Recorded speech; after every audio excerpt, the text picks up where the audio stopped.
Ooh. Wait, say something? Hello, can you say something? Max? Hello? It can only get better. Okay, I can hear you now. Okay, that's good. Oh, hi. I thought you didn't, so I just started singing. No, I was just saying, like, Max, can you say something so I can check? And then, like, I heard nothing. I was like, Max, It can come only back! get better. Max, come back! Come back! Would there be space on your door for me, Kaylin? Good day, and welcome to Two Girls, One Corset, the podcast where we dive deep into the world of period dramas, from bodice-ripping romance to scandalous court intrigue. I'm Max, your resident historical costumer and hopeless romantic. And I'm Kaylin, a public historian and self-proclaimed Bridgerton maiden. Despite my great passion for history and drama, I've yet to watch a single episode of Bridgerton. And that's exactly what we're going to do on this podcast. Watch and review each episode of Bridgerton, giving you our unique perspectives on the characters, costumes, and historical intrigues.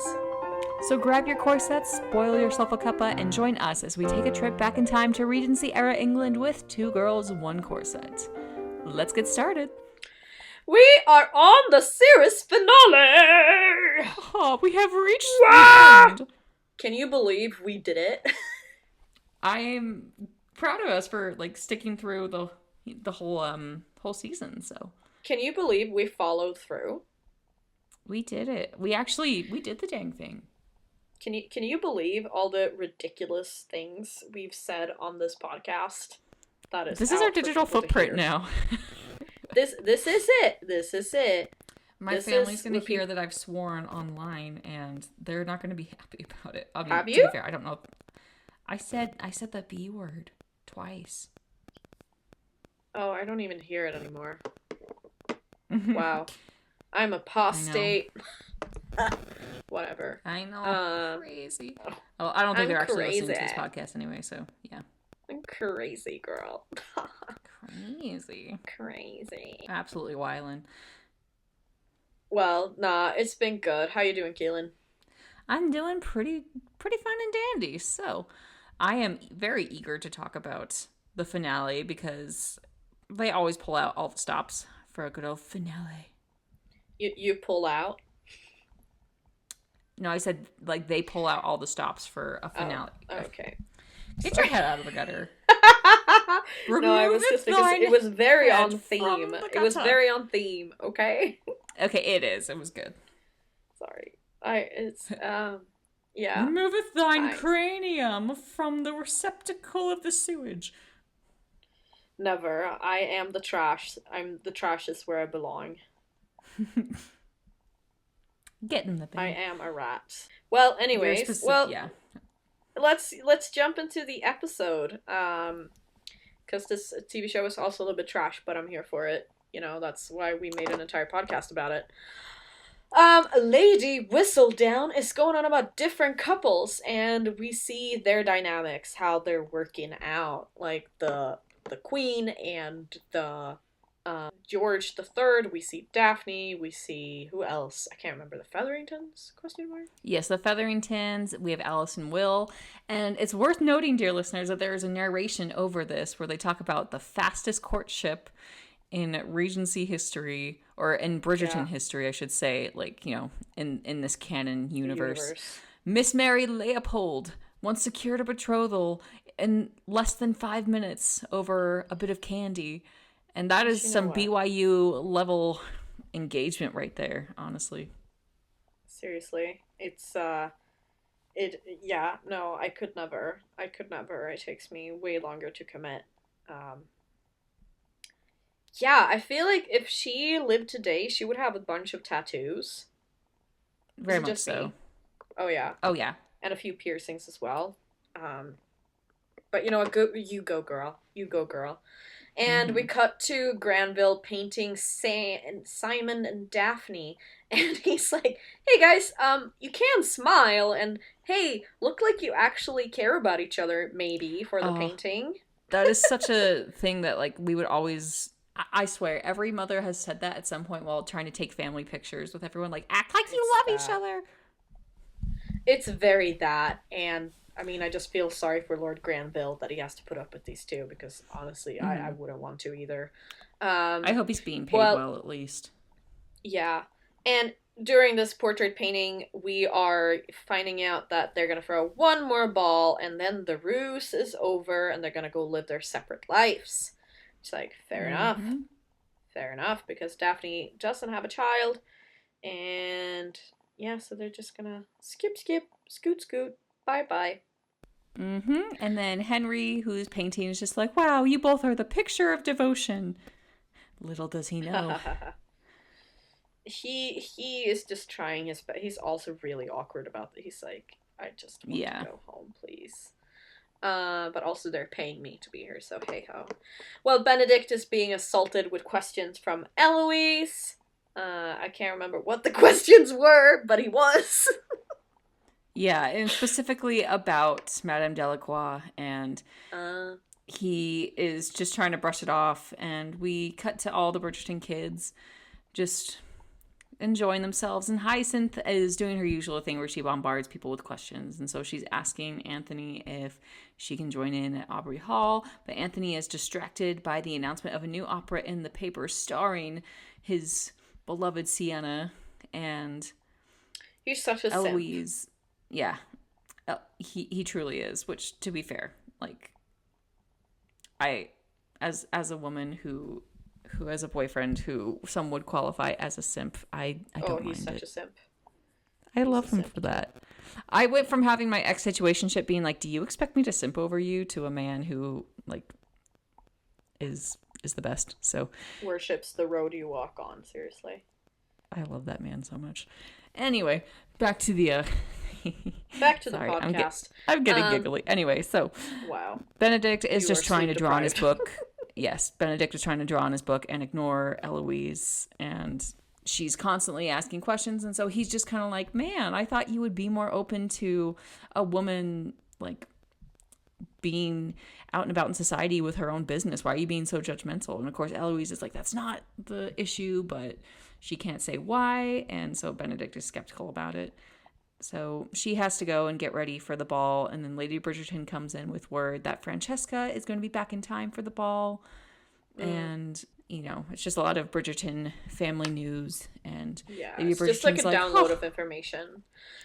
We find out that Marina has recovered from her abortion attempt, and she has like one little line with Penelope alone where, you know, she has figured out that Penelope absolutely loves Colin for whatever reason, and she says, "You are very good to him. I'm certain he will see it." And we also have an unexpected caller to the Featherington house. And we cut to Daphne and Violet finally having talked about, like, actually what's going to happen, that Daphne and the Duke are going to live separately, and Violet is, I guess, kind of confused about this. And the Featheringtons are begging for a ball invitation, which they get. Because Daphne is... Because Violet tells Daphne that she needs to consider choosing forgiveness, and is Daphne going to choose to forgive her husband? I feel like it's not her thing to forgive. No. Which, they kind of show it like that's the case. But she does decide she's going to forgive the Featheringtons and give them an invitation to the ball. Yeah. So... Which I feel like, I mean, I don't really know what Daphne has to forgive here. Like, it's not really her problem, is it? Yeah, that's... Yeah. Anyway. Anyways. But, we go back to the mysterious visitor that the Featheringtons have received, and they're informed that it's a certain Mr. Crane, and Daphne overhears this, and she's like, oh, well, surely George has come to visit Marina, my letters worked. And so they all go down to see, and Marina is like, yeah, this is not my man. This is Philip Crane, his brother. And Philip tells the family that George has died on the battlefield a while back. And there was a letter that was found that was half finished that basically said that he wanted to run away with Marina and that he loved her. And it was really tender and just kind of heartbreaking. Like, the actress playing Marina is doing a fantastic job. Oh, yeah. Portraying just, like, pure sorrow and loss. And she also says to Daphne, like, oh, if you'd never written that letter, I would have never known that this was how we felt. And I don't know if, I mean, to be fair, Daphne did send a letter to, like, the general, but I'm like, is this really Daphne's thing to take credit for? I don't know how much of it is versus how much of it is Philip finding out and deciding to go find Marina. I don't know if it's completely connected. Who knows? Yeah, no, I don't know. But maybe it is. Maybe it's not. Either way, Marina needed to have her, like, outlet, and she got it. So, you know what? Good for her. Even though we don't like Daphne. Good for Marina. Eloise is at Madame Delacroix, trying to needle Lady Whistledown out of her. And Benedict is in the background. And he's creeping. He's like, geez, I've slept with this woman. And he's trying to hide. He's like, please don't come in here. Please don't come in. It was just really funny. And then when Eloise finally leaves, Benedict just says, lock the door. It's just a comic relief we need. And again, we love Benedict. We're a Benedict fan podcast. I know, I love him so much. I just want him to be together with Nandor forever. I want to take my terrible Photoshop skills and make some edits to post on the podcast. Oh, it's definitely going to be a series. It's going to be a series. I can't wait. Of videos. I'm so excited. I freaking love Nandor. Like, can you imagine how funny they would be? The antics so they would great. get up to? I bought you a multi-pack. I brought a multi-pack creepy paper. And Benedict said, thank you. I don't know if I can paint on it. Oh, but creepy paper. I'm sure I'll make some use out of it. Like, he would look at it in such a pleasant way. It'd be great. They have an art installation together, and they go to Pride. That Pride episode is so funny. And they watch the Superb Owl together. The Superb Owl. Yes. That's the owl's egg. Super Bowl. What? Oh, I would love. Please make this happen, Bridgerton. I know. I wish I had more skills to do fan art of this. Because people that make fan art are truly the backbone of our society. They do not get the credit they deserve. I personally think so. Okay. I wouldn't call it maybe doctors? backbone No. of society, but artists. Yeah. Okay.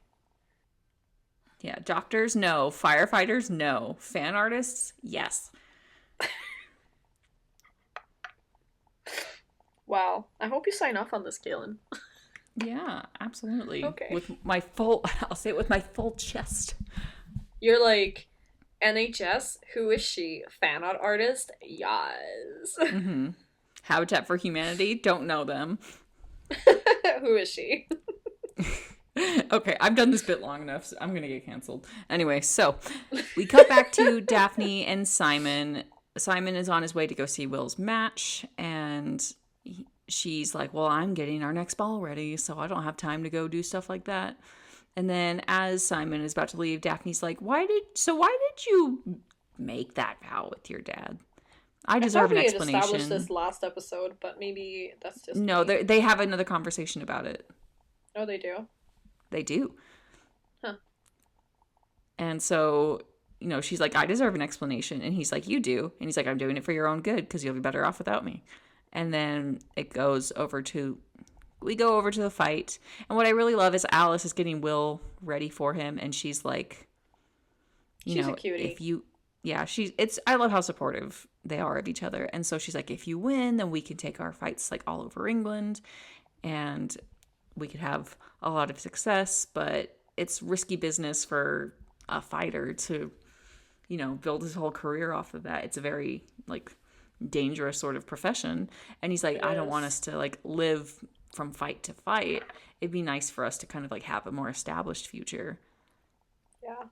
Which is so fair. It's so fair.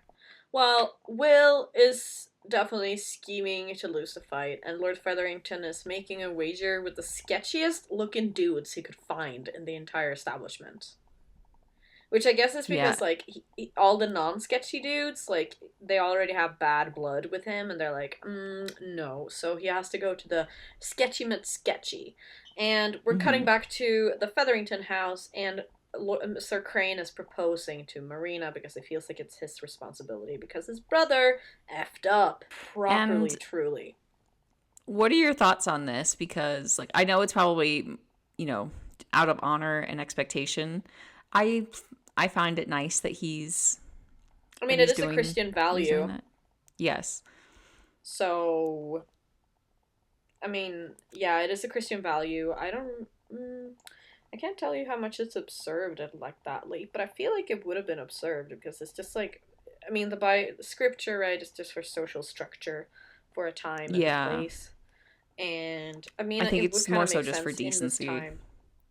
Yeah, and honestly, like I really like. Okay, so the actor that plays Philip, I have such a hard time with him, because he is a really bad guy in Outlander that kidnaps a child, Oh. Oh dear. and Okay. yeah, so I just struggle with him a whole lot.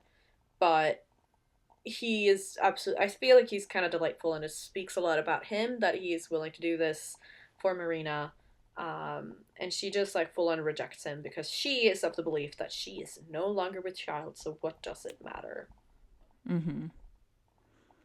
And out of a sudden, for Marina, love is so important though, because the thing is, right? Like she refuses him when in Mm-hmm. truth, because she says that she's no longer with child, right? So that's her reasoning, and out of a sudden, love is really important to her.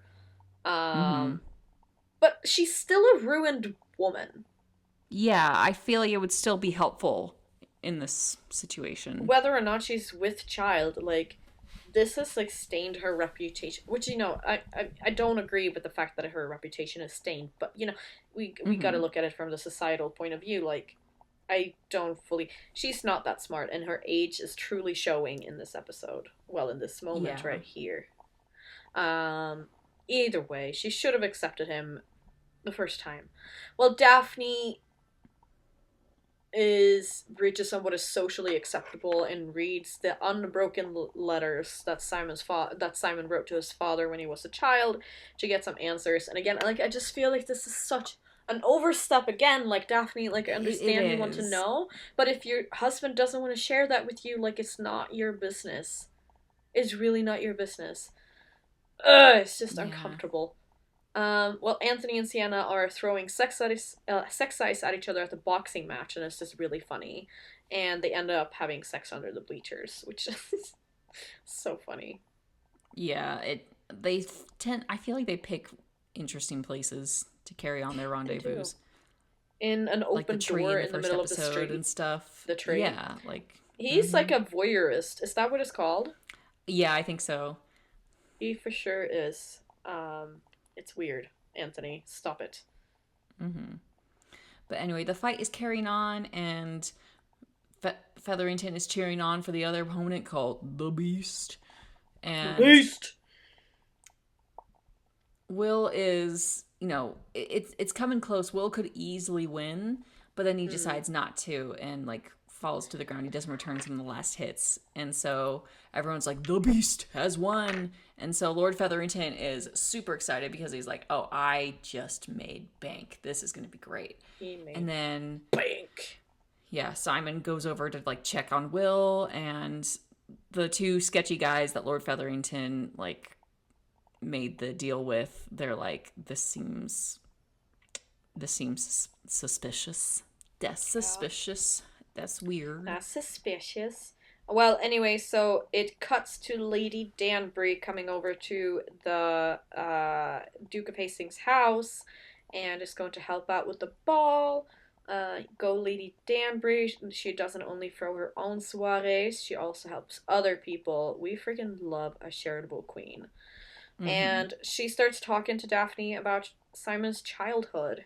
Um, and it's kind of tender because, again, Lady Danbury has pretty much been his mom, seeing as Mm-hmm. his mother died when he was a child. So, you know what? We loved it. We Which stand Lady Danbury. I'm personally surprised that Daphne. I mean, I guess I shouldn't be too surprised, but rather than going right for the letters, I feel like going to Lady Danbury would have been a good option Yeah, before seriously. making that step. It's And instead of so, like infringing on someone's privacy, like, yeah. So Lady jeez. Danbury tells Daphne of what happened, and the Duke had very high expectations, and when Simon didn't reach those expectations because he was a child being raised in an unstable environment, that he just basically wanted nothing to do with him. And so she did what she could to make sure that Simon had like love and support and stuff. And but what I love too is Lady Danbury doesn't like take credit for Simon growing into the man that he is. She says that she encouraged him, but the triumph was his own. Yeah, nah. It's sad. Well, Will and the Duke are having it out. Simon is not buying that he actually lost the fight. And then Lord Featherington shows up suspiciously at his tent and basically tell Simon to sort his life out. Is what Will does. So everyone is just kind of up in arms. But hey, Simon leaves because he's kind of disappointed in his friend, which is like fair enough. The Featheringtons are now rich, and it's literally raining money in his office. And Portia is like, what? She's surprised Pikachu meme. Yeah, she is. She's thrilled with it, and he's like, oh, and this is only half the money. The other half went to go pay off, like, the other stuff, so we are all good. And so she's like, well, I'm gonna celebrate. So she gets her maid, and she's like, we're gonna go to the modiste, and we're all going to get new dresses. We are going to be looking fresh. Some retail therapy. It's all good in the Featherington house. Well, Daphne takes breakfast with Simon, and he accepts to join in a visit to the Bridgerton house, and they're off. I mean, there was a lot of things just happening in the scene as well. We had another scene last episode where it was just a ton of things happening. But I thought it was really funny that Eloise is sitting with her friggin' candies, and she just goes, I don't share food! And then literally all her brothers are like, well, bet! And they shows up and steal her food, which I thought was funny. Anthony finds out about the roadie. Yeah, very, very much a like such a realistic sibling dynamic. I like that they've written this realistically, because sometimes you can tell when authors like write stuff and it's like, you don't know what it's like to have a brother, do you? Like, they're just like, my brother, smiled at me and like did this thing or what. It's like, no, my brother like stole all my Club Penguin cash as a kid. Like, yeah. Yeah, I mean, I'm an only child, so I don't really have that, and I do struggle when I am writing about sibling dynamics, I must say. I probably should think more about that in my current short story that I'm writing, well, novella that I'm writing, but the only, like, reference I have for, like, brotherhood and, like, siblinghood is Dear Hank and John, not gonna lie, but I feel like they're pretty good, too, because I've also been listening to them for, is it almost 10 years now I've been listening to them? I don't know how long they've been doing Dear Hank and John, but I pretty much have been listening since episode 15. Well, I used to watch the Vlogbrothers a lot back in the day, and I always loved how John was like, I make all my characters only children to let Hank know that he doesn't exist in these universes that I've made. They're such brothers. It's hilarious. But also, I enjoy their dynamic. Like, it kind of makes me wish I had a sibling, but also then I think about it and I'm like, nah, I'm good. I'm good. Anyways. Yeah, there's ups and downs to all of it. Anthony finds out about the modiste, and he has, like, the most chilled response to it. He's like, okay, cool. Yeah, you go ahead and sleep with her. And everyone's just a little bit surprised. It's their turn to be surprised to Pikachu face. They're like, what? Yeah. Anthony, but, like, he can't talk because he's, like, how long has he been having his dalliance with Sienna, so. Oh, yeah, and that's, like, implied as well. He's so tired he can't even be bothered to be mad at this point. Colin is standing by the piano singing, and all I'm saying is he's not coming to karaoke because he's singing too well.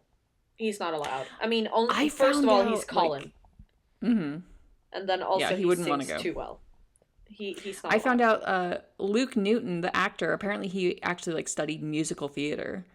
So oh, no, I'm not surprised. I mean, I feel like they, I feel like, when you have somebody that, like, is talented in that way, you should probably, like, contractually sneak in a song every now and then, but yeah. He did sing really well, I must say. Even, yeah, it's weird to say something nice about Colin, but I didn't actually write that in my notes, I just wrote, Colin is not welcome to karaoke. What would Benedict sing at karaoke? all coming back to me now. Oh my gosh, he would do such a good job. He would, and Nandor would join in as well. It'd be really cute. It's all coming back to me. When you touch me like this. And I hold you like that.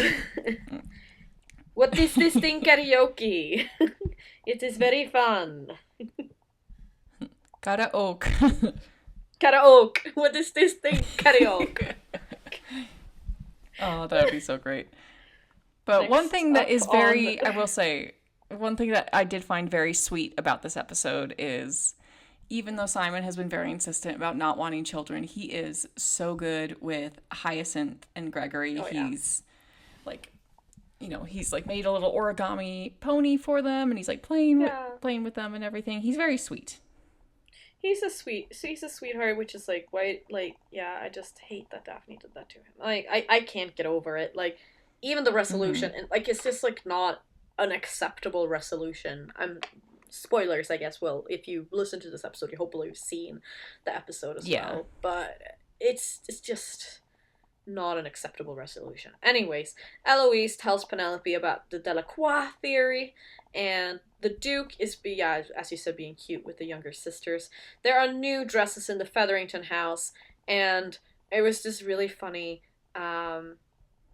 Delacroix says, I had some fabric that no one else wanted, so I gave it to you. Which is like, it's a very subtle. Not very subtle. It's very no, you're right. That's not subtle at all. Like, but what's funny too is, so Lady Featherington's like, oh my goodness, maybe Mr. Finch will propose to Philippa again because she has her dowry back, and Philippa's like, when did I lose it? Back? Was it lost? And also another funny, like, this is just a funny scene. One of the sisters says, my dress is perfect, and Penelope says, mine is yellow. She clearly does not like yellow. Like, I feel sorry for her that she doesn't have the backbone to say anything. But hey, it can only get better. Indeed. We shall see. The Genelec. Anyways, sorry. You've seen those clips, right? I have not. Okay, so basically when Sunak announced the general election, or as we like to call it, the Genelec, someone was standing outside the gates blasting "It Can Only Get Better." Oh my gosh, amazing. On a speaker as the rain was falling, and the speaker was like almost giving up because, it was soaking. And it's just hilarious. You need to look at those clips. It's so I'll funny. have to check it out, because I keep seeing the one about him like introducing the national service again, and people just keep using the Farquaad clip, like, some of you may die, but it is a sacrifice I am willing to make. Seriously, I can't with that man. He is an ick. Marina leaves the room as the Featheringtons are opening up their dresses, and she feels the baby is gigging. Oh no.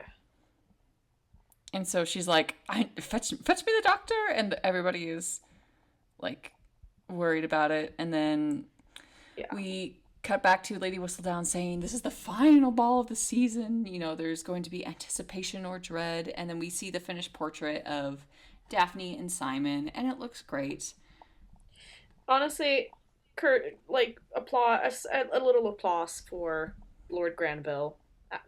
This is the last time we see him. Good work.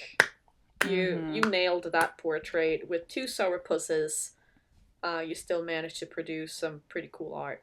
You go. Yes. Sienna is full on making fun of Anthony because he wants to take her to the ball. He's like, you know what? I don't care. I'm gonna take you to the ball. You're gonna be like the hottest chick there, and I don't care what people say.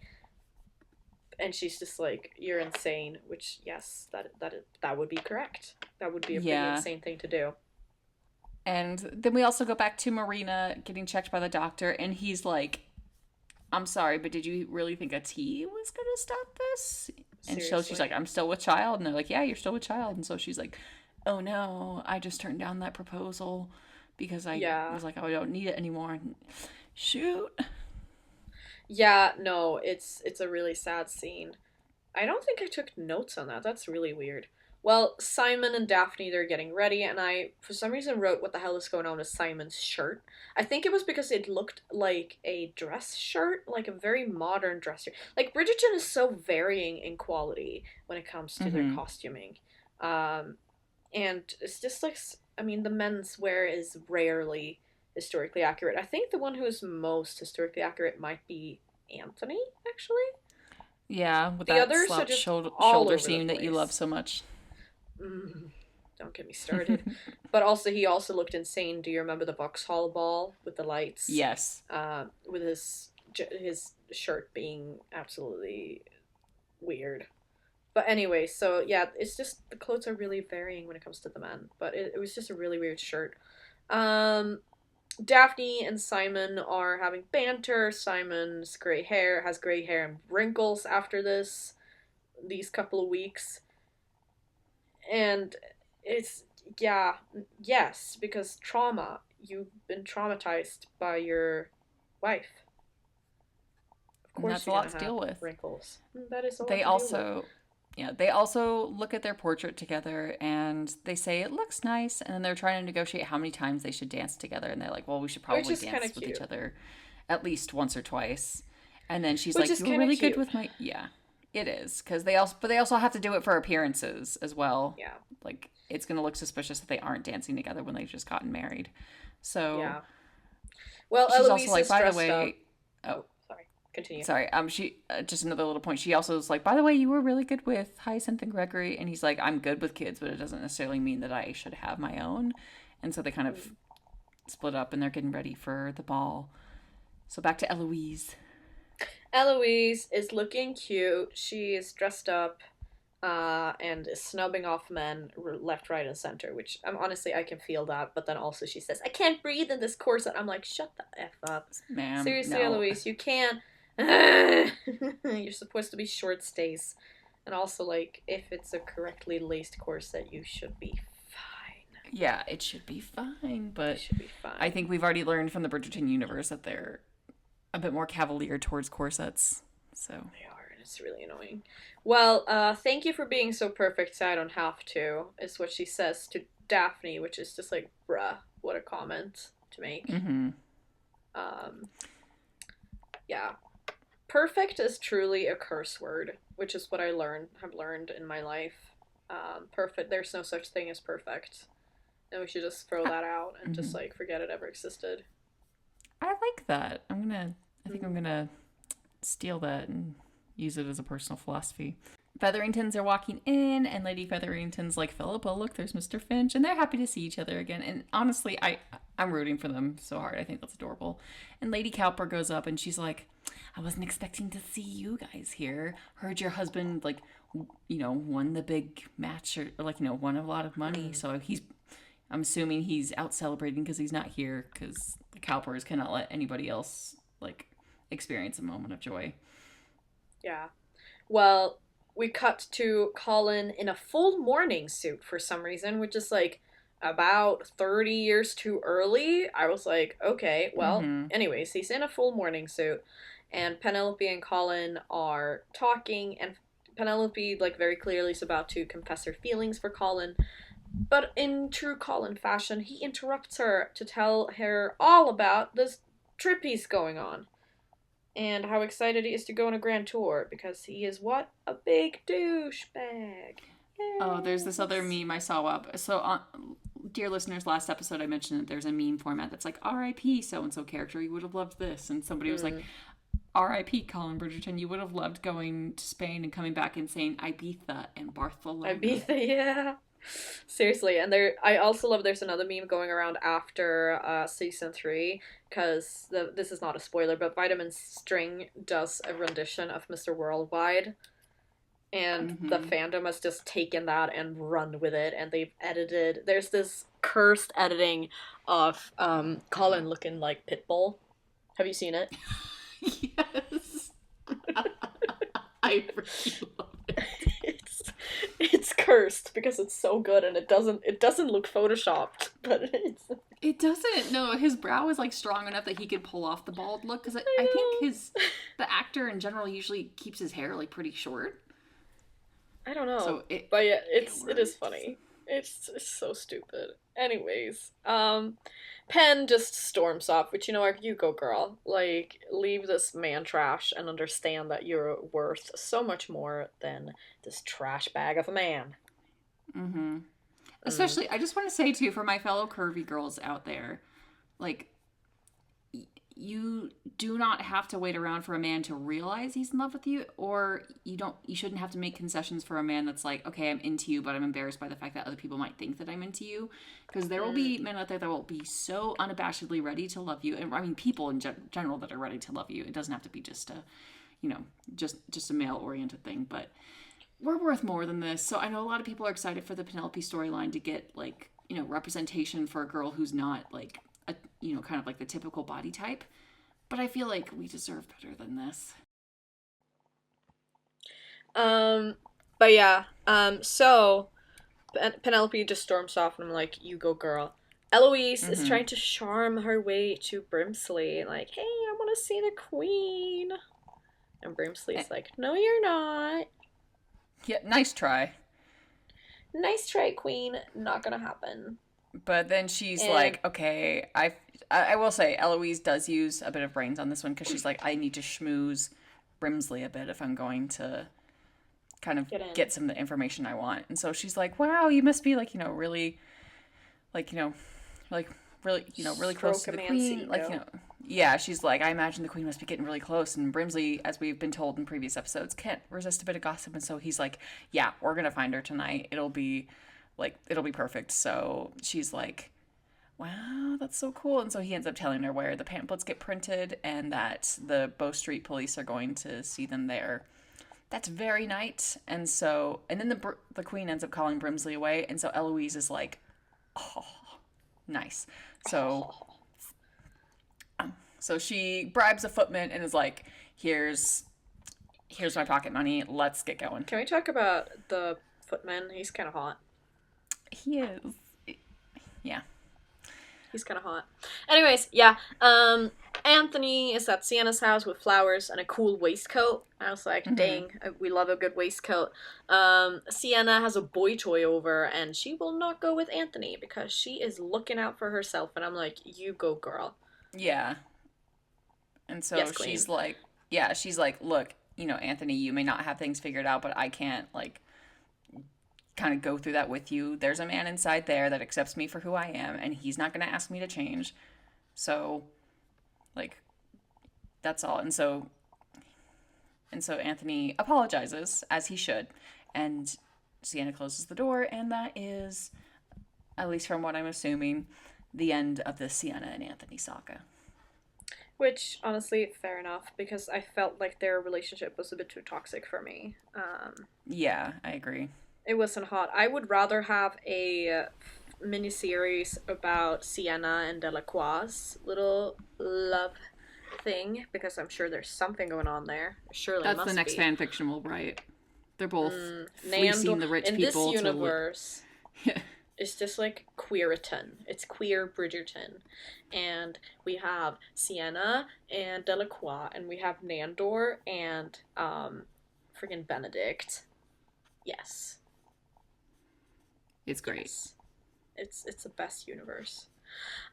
Well, Eloise is saving Lady Whistledown by intercepting the constable that is trying to stop the carriage. So she, like, shouts out, like, run away, it's a trap! And then the runner tries to go off after Lady Whistledown, but does not make it in time, and thus Lady Whistledown can remain masked and hidden. Yeah. Dun, dun, dun. Yeah, so the mystery will persist. And then back at the ball, Simon is looking at Daphne, and Lady Danbury goes over, and she's like, so what's the deal? And he's like, well, we're still going to be separated. And she's like, you're going to play, you're about to play yourself. Like, if you guys are going to keep up with your pride, then you're both going to be left with nothing. Yeah, and Violet is pretty much doing the same thing. Like, they're both conniving and canoodling, trying to figure these two young people out. Which is, like, honestly, neither of them really truly knows what's going on. I feel Mm-hmm. like Violet knows a little bit more, but I'm sure she doesn't know to the extent. And it's Yeah. just a little bit uncomfortable, and I don't like it. Well, the dances are starting, and rain starts falling, and all I could think about, like every single time I watch this, is like all I can think is someone save the painting. No one is Yes. doing anything about the painting because it's like fresh oil, which is like Oh really yeah. sensitive for a while. Um, but no, they're just leaving it there. Yeah, and And then Daphne Daphne is is having having her like, manic pixie dream girl moment out in the rain where she's just sort of standing out there, yep. and other people are like going to walk out into the rain, but then Lady Danbury makes a statement. She stops everybody by like stamping her cane, and she's like, No, you know who tries to go out? "Who? It's Mr. Finch. Oh yeah, our little cheese boy. Yes, It's Cheese Boy. Cheese Boy. He's like, yes, let's go. And then Lady Danbury's like, nope. this Good is their night. moment. Everybody go to bed." Go to bed. And Daphne, just because something is perfect doesn't mean that it's any less worthy of love. Eh. Mm-hmm. It's just icky. I am so sorry. Oh, we forgot also to mention that Lord Mm-hmm. Featherington walked into a room at the brothel he was frequenting, and Mm-hmm. he's like, "Yes, where's my lady at?" And the suspicious dudes are sitting The there, two and he's dudes. clearly gonna get bludged to the head before he can say ice cream pancake. Yes, so that's rough. But then, yes, we do go back to Daphne and Simon having their moment, and this love declaration just I feel like would have been so much more effective had we not gone through the steps we had before. Like if Yeah. he had been, like kind of like afraid to go near her like throughout their marriage or courtship because of all this, and then she has this grand confession or something, I feel like it probably would have been more It's effective. all just so freaking. I don't like it. Well, we find out that Lord Featherington indeed is dead, and Lady Featherington goes immediately to the drawer to find out if the money is there, but it is gone. And I'm just like, why did y'all keep your money in one place? Like, it's so stupid. Well, Mm-hmm. anyways, Daphne and Simon make up. Penelope is sobbing about Colin, but going on his grand tour, / her father dying. Like, it's implied that it's both. Yeah, And I'm just thinking, like, Featheringtons, where are your mourning clothes? None of them are wearing anything black or muted. Like, they're all just in their colorful, and I'm like, I don't think this they is own anything inappropriate. other than like yellow and No, true. pink. They're True, like, but our still. morning color is orange. Jeez. Orange is the new black. Okay, that was good. Yeah, thank you. I will Mm-hmm. take that. I think it's pretty low hanging fruit. And how did you endure 20 years without love is what Marina's asking Lady Featherington, which is, this is such a nice acting and exchange between people, because obviously, like, Lady Featherington never really loved Lord Featherington. Mm-hmm. And she answers the question, like, quite well, that you find other things to love that is not, like, the person maybe, but you have children together, you bring you're bringing things into a family, and you can learn to love that, which, it was effective. I know that Violet had a similar moment earlier in the season with Daphne, but you know it was way more effective, I must say, because Lady Featherington is honestly, she's one of the better character in this TV show as well. So hey, Mm-hmm. well, she decides to marry Sir Philip, which, is the right Mm-hmm. call. And we find out, dun dun dun, that the new heir to the Featherington house has been found. We don't know who he is. We just slipped a paper. And Colin rides off for his grand tour, and Hyacinth could not love. I thought it was so funny because Hyacinth is like, yes, you can't ask for gifts because then it's not a gift. I would love something blue or white. Bring it back, please. I did And think we that was find quite out that funny. it was quite funny. And we find out that Anthony is ready to commit and find himself a wife. And Benedict was with Madame Delacroix all night, but so she can't be Lady Lady Whistledown, we find out as well. And Eloise is like, dun dun dun. She's back to the drawing board. She has no idea what's going on. We're cutting back to the chase at first, and we have Lady Whistledown riding alone in a carriage. She's got a large cloak covering her face. It's very dramatic. Yeah, it's super dramatic. And we find out, who is it? Kaylin, who did you think throughout the series Lady Whistledown was? I'm so pleased to say that I guessed correctly. I thought it was Penelope, and it was. Hey. I'm proud of her. She does good. I must say, like, she's very thrifty, and I'm so excited for this actress to have, like, a lot of good moments in the sun, even though season 3 has been kind of a fail in my opinion. She's still doing pretty good. But yeah, so dun dun dun, Lady Whistledown is in fact Eloise's best friend. Dun dun dun. So that's gonna, and it all kind of makes sense. Yeah, that's definitely gonna lead to some interesting stuff, I think, in season 2, because I'm sure Eloise is still determined not to give up. But then we shall see. Yes. We do like a flash forward to, like, is it a year or something later? I'm not entirely sure. Like 9 months, I'm assuming. I don't know. Well, Daphne is having a baby, and it's supposed to be this wholesome, finished everything thing. But yeah, I don't know. It's just still kind of icky. I don't feel great about it. And they have this, like, cutesy moment as they're holding the child, and they're like, oh yes, the name should start with an A. It's a family tradition. Yeah. Which is objectively cute. It is. But it's also, I have to say, I do like that Simon has broken tradition with what his father did, and he's in the room with his wife, as opposed to what... No, for sure. Yeah, because... For sure, but it shows that he's broken that trauma symbolically in a way, but still, it does not have the same impact because of what Daphne has done. Well, then we see, the whole series finale, no, not series, season finale ends with a little bumblebee on the window pane, which you wouldn't think much of unless you've seen season 2 and you're just like, oh my gosh, it's hinting at stuff, which we're gonna talk about then. But anyways, I just think that detail is, like, kind of nice. Like, that's foresight from the writers. Mm-hmm. Good for you guys, seriously. So exciting. And ladies and gentlemen, that is the end of Bridgerton season 1. That is the end. This is the end.